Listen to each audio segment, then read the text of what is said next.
when we talk about Hall of Famer, he's a Hall of Famer. But nobody has the remedy on how to beat Floyd Mayweather. Don't let them trick you into getting your ass whooped again. I'm still young, so and I'm always active with this sport. So what I have done and accomplished in boxing, I think it's one of a kind, because to get a different weight division is not that easy. Him and me, we taking care of our body, and then we always work out almost every day and playing basketball like that. So right now, I still can fight. I feel like I'm still young. I mean, yeah. Nothing changed. Floyd Mayweather and Manny Pacquiao face off ahead of their fight. Both legends with remarkable achievements are going to fight again. Manny reminds Floyd not to overlook his accomplishments, stressing that he too is among the greatest in boxing history. Most what I have accomplished in life, but I'm just saying this to repeat, you might forget that accomplishment. So to be the greatest boxer in the world is to know how to of course be compassionate and to show the people that you're really a fighter. That's what I can say a best fighter in the world. Mayweather says the upcoming bout with Pacquiao is not about money. Training and boxing still bring joy and motivation, and stepping into the ring remains something he truly enjoys. About the money, I'm enjoying myself. I'm able to stay in shape, and whereas with a professional fight, like when you're training for all the top guys, you have to work extremely hard, and you have to work out extremely a lot. Meaning, you have to do between 5 and 8 mile runs. You have to work out in the swimming pool. You have to chop wood. You have to do a lot of sparring. You have to do. I mean, it takes a lot of bag work. Hand specialists, masseuse. It takes a lot for a fight that's at a crazy high magnitude, with a super fight. But when it's an exhibition, you can come in the gym, you can work out, you can hit the bag, you can spar a little bit, you can do little light runs, you can have fun, you can travel the world and still do your workouts, and it's pretty. Meanwhile, Pacquiao says he gained valuable lessons from their first fight, which he will apply strategically in this upcoming bout. I learned a lot on that fight. Way back 2015, I think we become mature right now, and how to handle it, and I hope that it will not happen again, the way it is last 2015. It's the experience is not really 100%, but I'm hoping for this time around, no more excuses, especially to my condition, and also for everything. I'm so excited and ready to the fight. Although before he wants an exhibition with me, but I disagree, and I don't want to fight with exhibition with him. I want to fight a real fight. Instead of traditional pay-per-view, the fight reaches a massive global audience through streaming subscriptions, sponsorship deals, and merchandise sales, making it one of the biggest sporting events of the year.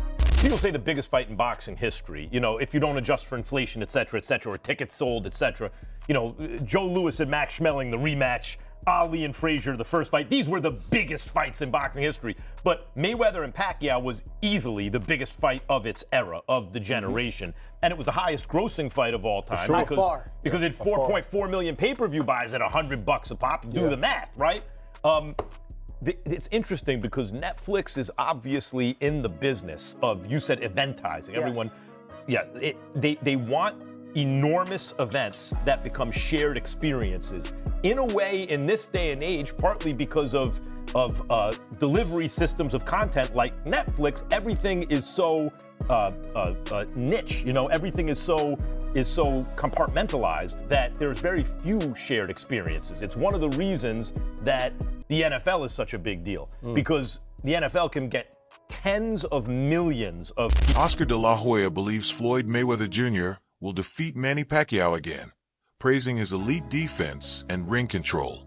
One thing about Mayweather you have to understand is he's always taken care of himself. Like, you know, his body, physically, mentally, he's always been very sharp and always staying in the gym and doing something physically, right?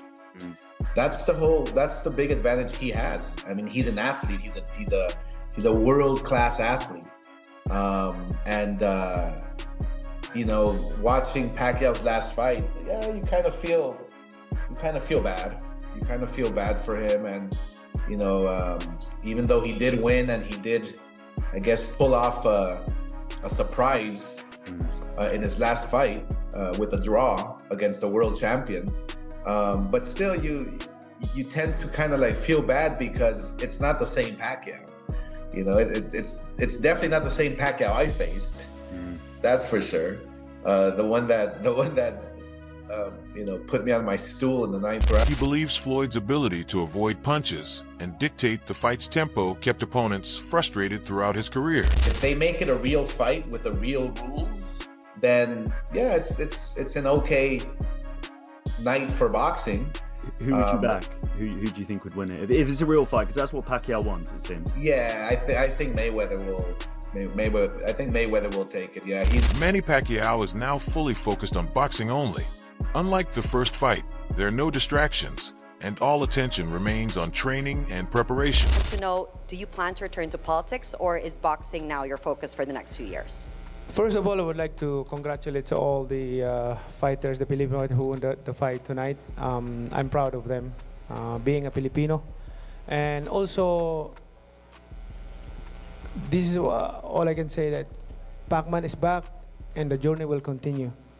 And about politics, forget about politics. I'm a private citizen right now. I want to live simple life, be giving inspiration and to help. I'm still helping other people. You know, that's my heart, to leave a legacy, because I always say this to everyone, the Filipino, especially the Filipino people.